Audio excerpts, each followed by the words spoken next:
देखो, आज का जो अपना अगला नया टॉपिक इसमें है 5 का पाठ ना, चैप्टर 5, और चैप्टर का नाम है नेतृत्व। यानी सामान्य शब्दों में अपन कहें तो एक व्यक्ति जो दूसरे व्यक्तियों से अपनी इच्छा अनुसार कार्य करवा सकता है या जिसमें दूसरों को प्रभावित करने की कला है, उस कला को ही क्या कहा जाता है? नेतृत्व कहा जाता है। यानी अपन कह सकते हैं कि कोई भी जो प्रबंध का कार्य है या प्रबंध की जो सफलता है वो नेतृत्व पर आधारित होती है कि बिना नेतृत्व गुण के कोई भी व्यक्ति एक सफल प्रबंधक नहीं बन सकता जब तक कि उसमें नेतृत्व गुणों का विकास न हो। अब सामान्य जो इसकी परिभाषाएं हैं, अलग अलग विद्वानों, अलग अलग प्रबंध शास्त्रियों ने इसकी अलग अलग परिभाषाएं बताई हैं। सबसे पहली परिभाषा बताई है चेस्टर आई बर्नार्ड के अनुसार कि नेतृत्व से तात्पर्य किन्हीं व्यक्तियों के व्यवहार के उस गुण से है जिसके द्वारा वे सामूहिक प्रयास में लोगों की क्रियाओं का मार्गदर्शन करते हैं। यानी सामान्य रूप से अपन कह सकते हैं कि एक व्यक्तियों के समूह के द्वारा जो प्रयास किए जाते हैं या उन्हें जिस व्यक्ति द्वारा सफलतापूर्वक मार्गदर्शित किया जा सकता है या किया जाता है उसे ही क्या कहते हैं? नेतृत्व कहा जाता है। उसके बाद में एक परिभाषा है जॉर्ज आर टेरी की कि नेतृत्व व्यक्तियों को पारस्परिक उद्देश्यों के लिए ऐच्छिक प्रयत्न करने हेतु प्रभावित करने की योग्यता है। यानी पारस्परिक उद्देश्य यानी उन सब के जो उद्देश्य संगठन से जुड़े हुए हैं उन उद्देश्यों को ऐच्छिक प्रयत्न करने हेतु यानी अपनी इच्छा से खुद की इच्छा यानी खुद अभिप्रेरित होकर कार्य करने की कला को क्या कहा जाता है? नेतृत्व कहा जाता है। इसी प्रकार एक और परिभाषा इसमें दी गई है फ्रैंकलिन मूरे की कि नेतृत्व व्यक्तियों को नेता की इच्छा अनुसार क्रिया करने के लिए तैयार करने की इच्छा है। यानी जैसा नेता चाहता है यदि अन्य व्यक्ति उसके अनुसार कार्यों को पूरा करते हैं तो हम कह सकते हैं कि उस व्यक्ति में दूसरों को प्रभावित करने की या दूसरों को दिशा निर्देश देने की कला है, या अपन उसे एक सफल नेता या कुशल प्रबंधक कह सकते हैं। तो इनमें से कोई भी आप एक परिभाषा या दो परिभाषा जो आपको इजी लगे वो याद करनी है। ज़्यादा इसमें अपने को परिभाषाएं याद करने की आवश्यकता नहीं है, क्योंकि प्रश्न में पूछा भी जाएगा पेपर में तो एक ही परिभाषा अपने को पूछने हैं। तो एक इसमें जो आपको इजी लगे वो एक परिभाषा इसमें आपको याद करनी है। उसके बाद में है नेतृत्व की विशेषताएं कि नेता में कौन कौन सी जो नेतृत्व कार्य है उसमें विशेषताएं होती हैं। यहाँ पर नेतृत्व की विशेषताएं पढ़ रहे हैं, न कि जो व्यक्ति नेतृत्व कार्य करता है या जिसे अपन सामान्य भाषाओं में नेता कहते हैं उसकी नहीं, नेतृत्व कार्य की विशेषताएं पढ़नी है। सबसे पहली परिभाषा विशेषता है व्यक्तिगत गुण कि नेतृत्व को क्या माना जाता है? एक व्यक्तिगत गुण माना जाता है। यह एक भौतिक गुण यानी ऐसा गुण जो मशीनों में या यंत्रों में या भूमि भवन में नहीं पाया जाता, केवल व्यक्तिगत जो कर्मचारी है उनमें ये गुण पाया जाता है और ये उसका व्यवहारिक गुण है। यानी उसके व्यवहार और आचरण में इस तरह के गुणों का होना आवश्यक है जिससे वो दूसरों को प्रभावित कर सके। नेता उन्हें अपने व्यवहार व अन्य व्यक्तियों को प्रभावित करता है, उन्हें निर्धारित लक्ष्यों के लिए अभिप्रेरित करता है। इसी के संबंध में चेस्टर आई बर्नार्ड ने कहा कि नेतृत्व किसी भी व्यक्ति के व्यवहार का वह गुण है, यानी व्यवहारिक है, व्यवहार का वह गुण जिसके द्वारा वह दूसरे व्यक्तियों को निर्देशित करता है।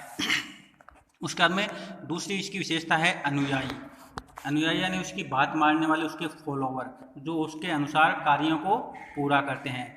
तो इसमें दूसरा जो नेतृत्व कार्य की विशेषता है वो है अनुयायियों का होना कि नेता की प्रमुख विशेषता होती है कि उसके अनुयायी होने चाहिए। बिना अनुयायियों के नेता की कल्पना भी नहीं की जा सकती। यानी जब तक उसकी बात कोई सुनने वाला होगा ही नहीं तब तक उसे अपन नेता नहीं कह सकते, और जब तक उसकी कोई बात सुनेगा नहीं, वो किसी को दिशा निर्देश देगा नहीं, तब तक वो नेता भी नहीं कहा जाएगा। तो अनुयायियों के बिना नेतृत्व नहीं किया जा सकता। अधीनस्थों का अथवा अनुयायियों का समूह होने पर ही नेतृत्व किया जाता है। यानी अकेले व्यक्ति को भी अपन क्या नहीं कर सकते? दिशा निर्देशित एक नेता के रूप में नहीं कर सकते। एक समूह में किया जाने वाला कार्य है, व्यक्तियों के समूह को इसमें एक साथ प्रभावित किया जाता है। अगली इसकी विशेषता है प्रभावित करने की कला, कि एक नेता में इस तरह का व्यवहार आचरण होना चाहिए कि अपने व्यवहार आचरण, कार्य पद्धतियों, बातों, नियमों, नीतियों से वो क्या कर सके, दूसरे व्यक्तियों को प्रभावित कर सके, जिससे वे उनके अनुसार कार्यों को पूरा करें, उसकी बातों को सुने, उनका अनुसरण करें और जैसा निर्देश नेता के द्वारा दिया गया है उस निर्देश को मानते हुए अपने कार्यों को पूरा करें। नेता अपनी इच्छा से अधीनस्थों पर थोप नहीं सकता, यानी यदि वो अपनी इच्छा कर्मचारियों पर थोपता है तो इसे क्या माना जाता है, अभिप्रेरणा की नकारात्मक तकनीक कहा जाता है, जिसमें अपन किसी भी प्रकार का दंड या किसी भय से कर्मचारियों से कार्यों को पूरा करवाते हैं। इसमें कार्यों को थोपा नहीं जाता बल्कि उन्हें इस तरह से मोटिवेट किया जाता है कि वो उसकी बातों को मानते हुए कार्यों को पूरी करें और अपने निर्धारित लक्ष्यों को प्राप्त करें। उसके बाद में है हितों में एकता, कि एक नेता तभी सफल नेता माना जाता है जब उसके और उसके कर्मचारियों के हित एक समान हो। कि यदि दोनों में अलग अलग हित हैं तो ये नहीं कह सकते कि कर्मचारी उसकी बात सुनेंगे। यदि मान लो उदाहरण के तौर पर ये कहें कि एक नेता है और वो केवल अपना जो वेतन है या अपने कार्यों को पूरा करने के लिए प्रयास करता है, कर्मचारियों को दिशा निर्देश दे देता है, उनका कोई ध्यान नहीं रखता और उन्हें एक मशीन की भांति ट्रीट करता है, तो वहाँ कर्मचारी उसके आदेश तो मानेंगे क्योंकि वो उनका क्या होता है, संस्था अध्यक्ष होता है, इसलिए उसको उसके आदेश मानने पड़ते हैं, लेकिन वो उसको एक नेता के रूप में कभी भी स्वीकार नहीं कर सकते। इसी संबंध में टेरी ने कहा है कि नेतृत्व पारस्परिक उद्देश्यों की पूर्ति हेतु व्यक्तियों को स्वैच्छिक प्रयास की प्रेरणा देता है, यानी उन्हें एक साथ सामूहिक रूप से काम करने के लिए मोटिवेट करता है कि न कि अलग अलग काम करने के लिए। उसके बाद में है अगला, नेतृत्व क्षमता विकसित और प्राप्त की जाती है, कि प्राचीन समय में या पहले 20 साल 30 साल पहले माना जाता था कि जिस प्रकार प्रबंध एक व्यक्तिगत गुण है उसी प्रकार जो नेतृत्व है वो भी एक जन्मजात प्रतिभा मानी जाती थी, और यह कहा जाता था कि नेता हैं वो भगवान के घर से ही पैदा होते हैं, किसी भी व्यक्ति में नेतृत्व गुणों का विकास नहीं किया जा सकता। परंतु वर्तमान में इस अवधारणा को गलत साबित किया गया है। अलग अलग प्रशिक्षण विधियाँ, पाठ्यक्रम और अनेक तकनीकी संस्थाएं हैं जो अलग अलग कोर्स और प्रशिक्षण, ट्रेनिंग आदि के माध्यम से किसी भी व्यक्ति में क्या करती हैं, प्रबंधकीय गुणों का विकास कर सकती हैं, उन्हें किसी भी अन्य दूसरे व्यक्ति से एक बेहतर प्रबंध नेता के रूप में विकसित कर सकती हैं, जिससे वह दूसरे व्यक्तियों से अपने मन मुताबिक कार्य करवा सकता है। उसके बाद में अगला है पारस्परिक संबंधों पर आधारित, कि नेता और उसके अनुयायी दोनों के आपसी संबंध यदि मधुर हैं, दोनों एक दूसरे की बात सुनते हैं और अनुयायियों के साथ मित्रवत व्यवहार यदि नेता द्वारा किया जाता है तो ही वो उसकी बातों को सुनेंगे और उसका जो कार्यों का, दिशा निर्देशों का आचरण करेंगे, अन्यथा वे उसके कार्यों का आचरण नहीं करेंगे। उसके बाद में है अनुकरणीय आचरण, यानी एक जो नेता है उसका जो व्यवहार है, आचरण है, उससे कर्मचारी सबसे ज़्यादा प्रभावित होते हैं, क्योंकि दिन भर वो उनके संपर्क में व्यक्तिगत रूप से रहते हैं। तो उस जो नेता है उसका आचरण इस प्रकार का होना चाहिए कि दूसरे कर्मचारियों के सामने वो एक आदर्श प्रस्तुत करे, यानी चरित्रवान होना चाहिए, ईमानदार होना चाहिए, कार्य के प्रति वफादार होना चाहिए, तो ही वो उसको एक सफल नेता के रूप में मानेंगे और उसके गुणों का आचरण करते, उससे सीखते हुए अपने कार्यों को पूरा करेंगे। उसके बाद में अगली है गतिशील प्रक्रिया, कि जैसे प्रबंध की अन्य विशेषताएं हैं उसी प्रकार प्रबंध में जो नेतृत्व कार्य है उसकी भी विशेषता है कि ये एक निरंतर गतिशील कार्य है, कि जब तक संगठन चलता रहता है, उसमें कार्य होते रहते हैं, तब तक कर्मचारियों में भी क्या होगा, निर्देशित करने की, यानी उन्हें नेतृत्व करने की आवश्यकता बनी रहती है। और एक जो नेता है वो लगातार दिन प्रतिदिन के सामूहिक कार्यों में अपने कर्मचारियों को दिशा निर्देशित एक नेता के रूप में करता रहता है, कि और समय समय पर इसमें व्यावसायिक वातावरण में जो बदलाव आता है उस बदलाव के अनुसार इसमें समय समय पर जो नेतृत्व की तकनीकें हैं उन तकनीकों में भी बदलाव किया जाना आवश्यक है।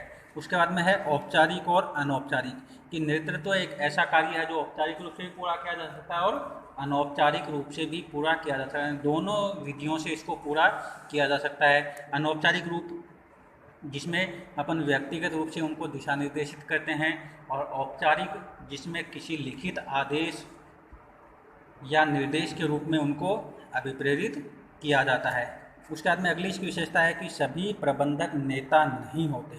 ये सबसे इम्पोर्टेंट है कि नेतृत्व में एक सबसे महत्वपूर्ण विशेषता पाई जाती है कि सभी प्रबंधक नेता नहीं होते, क्योंकि उनमें क्या नहीं होता, मान लो उन्होंने शिक्षण से या अपना अध्ययन करके प्रबंधक के पद पर तो वो पहुंच गए, लेकिन उनमें जो नेतृत्व के अन्य गुण हैं उन गुणों का इसमें कोई विकास नहीं हुआ, यानी उसका कर्मचारियों के साथ मित्रवत व्यवहार नहीं है, उसमें नेतृत्व क्षमता नहीं है, प्रभावित करने की कला नहीं है, तो कर्मचारी उसके आदेश मानेंगे एक प्रबंधक या एक अधिकारी के रूप में, न कि एक नेता के रूप में, क्योंकि उसके पास कार्य करवाने के लिए अधिकार होते हैं। लेकिन नेतृत्व में कार्य करवाने के लिए किसी अधिकारों की आवश्यकता नहीं होती। नेता बिना किसी अधिकार के भी क्या कर सकता है, अपने कर्मचारियों से कार्यों को पूरा करवा सकता है, यानी इसमें किसी प्रकार के गुणों का या किसी प्रकार के अधिकारों का होना आवश्यक नहीं होता। ये एक सामान्य प्रक्रिया के रूप में पूरा किया जाने वाला कार्य है। तो यह कहा जा सकता है कि सभी प्रबंधक नेता नहीं होते, जबकि सभी नेता सामान्य रूप से प्रबंधक माने जाते हैं, क्योंकि वो क्या कर सकते हैं, अन्य किसी भी प्रबंधक की भांति अपने कर्मचारियों को आदेश दे सकते हैं, उनसे अपने मुताबिक कार्य करवा सकते हैं, उनको कार्यों के लिए मोटिवेट कर सकते हैं। तो यह कह सकते हैं कि जो नेता है उसमें प्रबंधक के गुण हो सकते हैं, लेकिन सभी प्रबंधकों में नेता के गुण हों यह आवश्यक नहीं है। तो ये आज का अपना एक टॉपिक था, सिंपल सा पाठ नेतृत्व, जिसमें अपन ने सबसे पहले नेता का नेतृत्व कार्य का सामान्य अर्थ कि नेतृत्व कार्य होता क्या है, क्यों संगठन में ये पूरा किया जाता है, इसको पूरा करने से संगठन को क्या लाभ होते हैं। उसके बाद में इसकी परिभाषाएं हैं, अलग अलग विद्वानों द्वारा अलग अलग परिभाषाएं दी गई है, उनमें से आप कोई भी एक परिभाषा अपनी सुविधा के अनुसार याद कर सकते हैं। नेतृत्व कार्य की विशेषताएं दी गई, याद रखना है नेतृत्व कार्य की विशेषताएं हैं, न कि नेता की विशेषताएं। नेता की जो विशेषताएं हैं या नेता के जो गुण हैं उनका अध्ययन अपन आगे आने वाला जो टॉपिक है उसमें करेंगे। तो यहाँ अपने को सिर्फ नेता के गुणों का अध्ययन करना है, नेतृत्व के जो विशेषताएं हैं उनका अध्ययन करना है। पहली व्यक्तिगत गुण, दूसरी अनुयायी प्रभावित करने की कला, हितों में एकता, नेतृत्व क्षमता विकसित और प्राप्त की जा सकती है, पारस्परिक संबंधों पर आधारित होती है, अनुकरणीय आचरण होता है, गतिशील प्रक्रिया है, औपचारिक और अनौपचारिक दोनों रूप में होता है, और सभी नेता प्रबंधक नहीं होते। तो आज तो अपना टॉपिक था, इसे पढ़ें समझें, और कोई क्वेरी हो तो आप मुझसे ऑनलाइन स्काइप, व्हाट्सएप या किसी भी माध्यम से अपने प्रश्नों का समाधान प्राप्त कर सकते हैं। Thank you.